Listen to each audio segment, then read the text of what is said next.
Everyone. நம்ம காலேஜ்ல பொங்கல்னாலே ரொம்ப பிரம்மாண்டமா ரொம்ப கலர்ஃபுல்லா நடக்கும்னு தெரியும். இந்த பிரம்மாண்டத்துக்கு மகுடம் சுற்ற மாதிரி இன்னைக்கு நம்ம சீஃப் கெஸ்ட் நம்ம கூட இருக்காரு.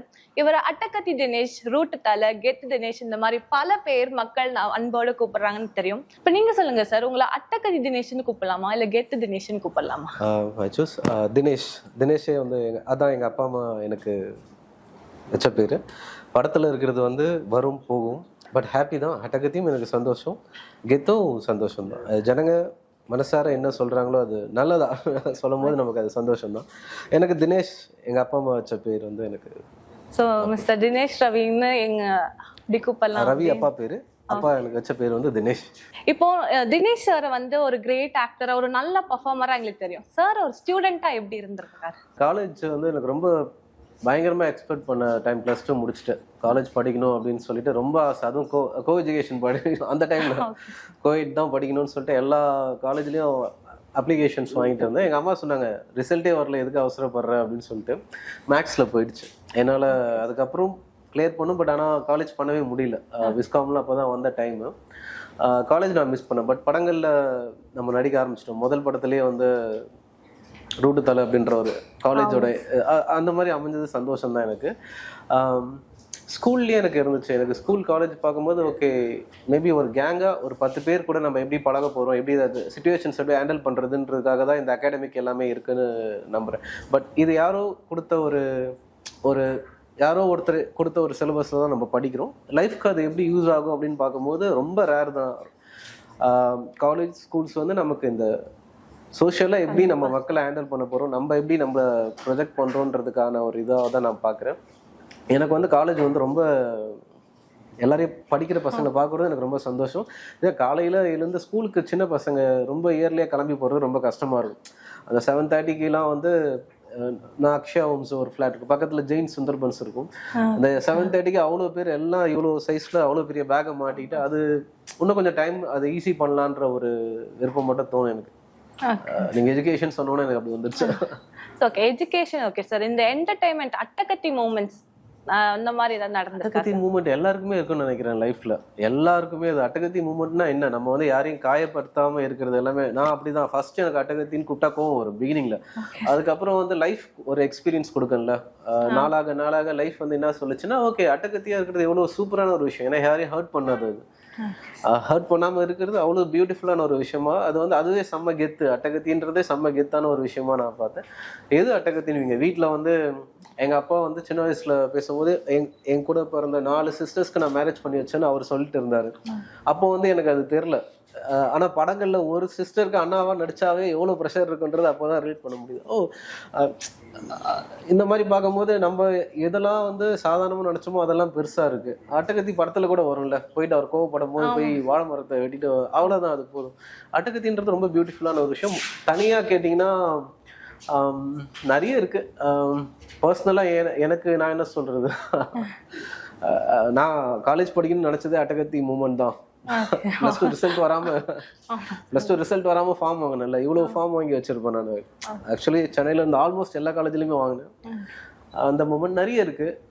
ஒரு ரெக்கார்டு வந்து +2 சென்ட் கேப்ரியல்ஸ் +1 +2 நான் படிச்சது ரெக்கார்ட். சௌரிராஜன் எங்க ஸ்ட்ரிக்டான சார், அவர் ரெக்கார்ட் நாளைக்கு கண்டிப்பா வச்சுன்னு நைட்லாம் என் ஹேண்ட் ரைட்டிங் நல்லா இருக்கும், உட்காந்து அழகா எழுதி எல்லாம் பக்காவா ஸ்டாட்டிஸ்டிக்ஸ் அவரு அதெல்லாம் பக்காவா பண்ணி வச்சுட்டு ஃபுட்போர்ட்ல போயிட்டு இருக்கும்போது யாரையும் டிஸ்டர்ப் பண்ணாம தான் ஃபுட்போர்ட் அடிப்போம். பஸ் மேலெல்லாம் கிடையாது.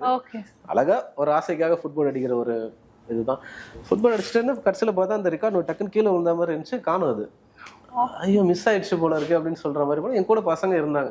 அங்க போனா ஒரு டமால் என்னை வந்து பயங்கரமா, நம்ம ரொம்ப பொலைட்டான ஒரு பையன், பதில சாரை வந்து நம்ம கண்ட்ரோல் பண்ணலான்னு கூட நமக்கு தெரியாது. தப்பு பண்ணிட்டோம், ரெக்கார்டு வைக்கல அப்படின்ற மாதிரி இருந்துச்சு.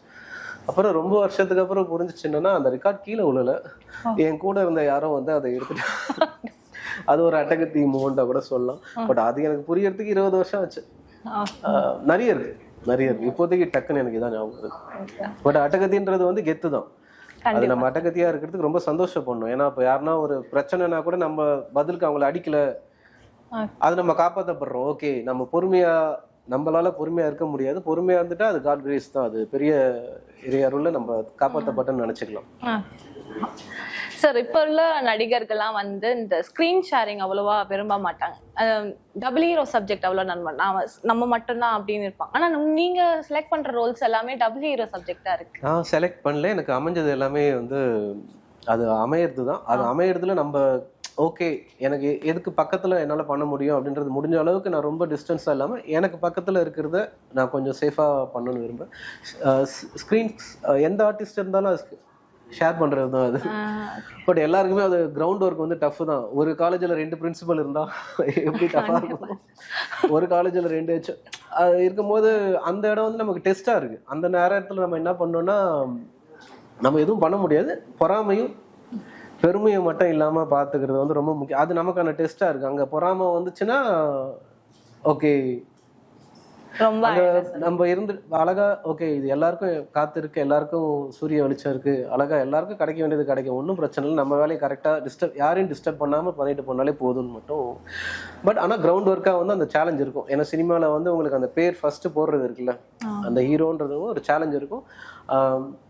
லப்பர் பந்தில் வந்து அதுக்கான கிஃப்ட் வந்து அப்படியே ஆடியன்ஸ் கிட்ட இருந்து ஜனங்க கிட்ட இருந்து எல்லார்கிட்ட இருந்து கிடைச்சது பாருங்க.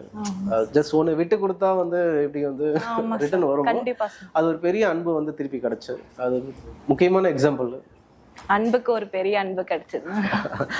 அன்புக்கும் கிடைச்சது, பூமாலைக்கும் கிடைச்சது. அழகா சொன்னீங்க சார். நாங்க லப்பர் பந்துல ஒரு பெரிய கிரிக்கெட்டரா அவங்கள பார்த்தோம் sir. Real life Dinesh sir எந்த அளவுக்கு? பயங்கரமா கிரிக்கெட் விளையாடுவேன், ரொம்ப கிரிக்கெட் பிடிக்கும். எல்லா டென்னிஸ் பால், ரப்பர் பால், அப்புறம் வந்து 90s வந்து பால் வாங்க முடியாமல் என்ன பண்ணுவோம், சைக்கிள் டியூபை கட் பண்ணி பேப்பரில் சுற்றி அது நிறைய பேருக்கு ரொம்ப சீனியர்ஸ்க்கு தெரியும் நினைக்கிறேன், பட் எனக்கு வயசு கம்மி தான். சைக்கிள் டியூப்பில் போட்டு அதில் plastic ball, bouncing ball, smiley ball, book cricket எல்லாமே விளையாடிருக்கோம். கிரிக்கெட் நாங்கள் பயங்கரமாக விளையாடுவோம். அப்புறம் ஃபுட்பால், கேரம், எல்லாமே ஸ்போர்ட்ஸ் வந்து சென்னையில் இருக்கிற மோஸ்ட்லி எல்லாருமே நம்ம ஸ்போர்ட்ஸில் பயங்கரமாக இருப்போம்ல. ஊர்லேயும் இருப்பாங்க, பட் நம்ம கிரவுண்டு தான் இங்கே ரொம்ப கஷ்டம். 100 மேட்ச் நடக்கும், அதில் நம்ம பாலை கண்டுபிடிச்சி விளையாடிடுவோம். அது இப்போ கஷ்டம், பட் அந்த அளவுக்கு நம்ம ஸ்போர்ட்ஸ் என்ஜாய் பண்ண ஒரு ஆள் தான் சார். ஏஐ வந்து இப்போ நிறைய டொமைன்ல வந்து ரொம்ப என்ன சொல்றது ஒரு பெரிய மாற்றத்தை எடுத்துட்டு வருது. அதே மாதிரி பார்க்கறோம்னா ஃபிலிம் மேக்கிங்லயும் வந்து ஒரு நிறைய டிராஸ்டிக் சேஞ்ச், ஒரு ட்ரெண்டா மாறிட்டு இருக்கு. ஏஐக்கு முன்னாடி ஏஐக்கு அப்புறம் இந்த ட்ரெண்டை நீங்க எப்படி சார் பாக்குறீங்க? கம்ப்யூட்டர் வரும்போது அப்படிதான் இருந்திருக்கும்ல. ஃபர்ஸ்ட் பிகினிங்ல கொஞ்சம் பயந்துருப்பாங்க. இப்போ நெருப்பு வந்து நல்லதும் செய்யும், கெட்டதும் பண்ணும். சமைச்சும் சாப்பிடலாம், நெகட்டிவாகவும் பண்ணலாம். ஸோ ஏஐ வச்சு மனுஷன் நம்ம என்ன அதை பண்றோம், நல்லதுக்கு பண்ணிக்கிட்டா நல்லா எல்லாருக்கும் நல்லது. நம்ம நல்லதுக்கே எதிர்பார்ப்போம், கெட்டது வேண்டாம். சார் உங்களுக்கு எப்படி சார் ஆக்டிங்ல இன்ட்ரெஸ்ட் இருந்தது? உங்க பேரண்ட்ஸ் சப்போர்ட் பண்ணாங்களா இல்ல ஃபர்ஸ்ட் டைம்? அப்பா வந்து government servant, PWD public work டிபார்ட்மெண்ட்ல ஒர்க் பண்ணாங்க. அவருக்கு வந்து நான் ஒரு மெக்கானிக்கல் சைடில் எதனா மெக்கானிக்கல் இன்ஜினியரிங் அந்த மாதிரி, ஏன்னா தாத்தா வந்து மிலிட்ரியிலலாம் இருந்து ஜீப்லாம் ரெடி பண்ணிட்டு அப்படிலாம் இருந்தாங்க. ஒரு ஐடியா இருந்திருக்கும் நான் நம்புறேன். எனக்கு வந்து புதுசாக எதனா பண்ணணும், ரெகுலராக போகக்கூடாது, வேற எதனா ஒன்று பண்ணணும்னு சொல்லிட்டு ஃபர்ஸ்ட் நான் சேட்டலைட் டிவின்னு சொல்ல மாட்டேன், சன் டிவின்னு. ஏன்னா நமக்கு தெரிஞ்சது அதானே. அந்த மாதிரி சன் டிவி ஆரம்பிக்கலாம், இல்லைனா எஃப்எம் ஒன்று ஆரம்பிக்கலாம். புதுசாக எதனா பண்ணணும். கிரிமினாலஜிலாம் மெட்ராஸ் யூனிவர்சிட்டியில் போயிட்டு என்ன படிக்கலாம், படிப்பில் வேற என்ன இருக்குது, ரெகுலராக இல்லாமல் அப்படின்லாம் போயிட்டே இருந்துச்சு. அப்புறம் இது எல்லாமே இந்த மாத சம்பளம் மாதிரி இருக்குது, இந்த மாதிரி கிடையாது, என்னால் கண்டிப்பாக அந்த மாதிரி இருக்க முடியாது. நம்ம எல்லாருமே அப்படி தான். மியூசிக் போகலான்னு சொல்லிட்டு ஃபர்ஸ்ட் மியூசிக் ஆரம்பிச்சு. மியூசிக் வந்து ரொம்ப பொறுமை தேவைப்பட்டுச்சு. இது வந்து ரொம்ப பொறுமையா இருக்கு, எனக்கு ரொம்ப ஸ்பீடான ஆள் நான். இப்போ கொஞ்சம் பரவாயில்ல. மியூசிக் வேணாம், சரி டைரக்ஷன் பண்ணலாம் அப்படின்னு சொல்லிட்டு தூங்கிட்டே இருப்பேன். தூங்கி கதை யோசிச்சுக்கிட்டே இருக்கிறது. அப்போ கேமராமேன் கிட்ட போய் எக்ஸ்பிளைன் பண்ணுமே, எப்படி ஒரு சீனை என்னால் இன்னொருத்தர்கிட்ட நான் எப்படி என் மைண்டில் இருக்கிறது சொல்லுவேன், எனக்கு ரொம்ப கஷ்டமா இருக்குமே அப்படின்ற போது அப்போ நம்மளே கேமரா கற்றுக்கணும். அப்போ தான் விஸ்காம்ன்ற 2001-2 தான் வருது. ஸோ கேமரா நோக்கி போகலாம். அது பண்ண முடியல. கேமரானா யார், பாலுமந்திரா சார். என்னோட லிமிட் நுங்கம்பாக்கம் இருக்கேன், எங்கள் பெரியம்மா வீடு. ஒரு ஸ்டாப் தள்ளி போய் இறங்கினா கோடம்பாக்கம். அங்கே போய் தேட ஆரம்பிச்சது.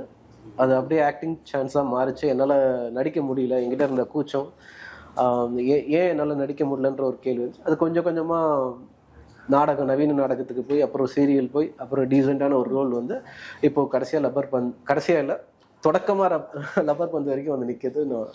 இன்னும் இது மாறும், இந்த ரோலும் மாறும்னு நம்புறேன் நான். ஹோப்ஃபுல்லி இங்கே ஆர்ஐடியில் வந்து பொங்கல் கொண்டாடுறீங்க, எப்படி சார் ஃபீல் பண்ணுறீங்க? நான் இன்னும் ஸ்டூடெண்ட்ஸை பார்க்கல, ஆனால் இப்போ பார்த்தது வரைக்கும் ஆடிட்டோரியம் உள்ள போல. என்னை கான்டாக்ட் பண்ண டீச்சர்ஸாக சரி, பிரின்சிபல் சார், அப்புறம் என்னை கூப்பிட்டு வந்த நம்ம வண்டி ஓட்டு வந்த அண்ணா, நீங்கள் எல்லாமே வந்து எனக்கு ரொம்ப சந்தோஷமாக இருக்குது. ரொம்ப தேங்க்ஸ் சார். ஹாய், நான் தினேஷ் பேசுகிறேன். ராஜலட்சுமி இன்ஸ்டியூட் ஆஃப் டெக்னாலஜிக்கு என்னுடைய இனிய பொங்கல் திருநாள் வாழ்த்துக்கள். ஹாப்பி பொங்கல்.